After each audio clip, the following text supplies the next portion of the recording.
Hello again. Well, this is a 20mm Ace, all brass, lovely little lock. It was given to me by the sadistic picker ages ago now, and I haven't opened it on camera, and it's only got 3 pins, I think. It hasn't got a key. Obviously, it's all locked up, and it might stay locked up because it's a funny little lock. You've got to all 3 pins need picking, so.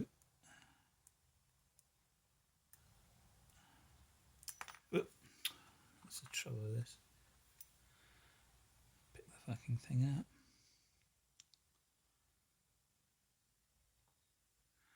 Start again.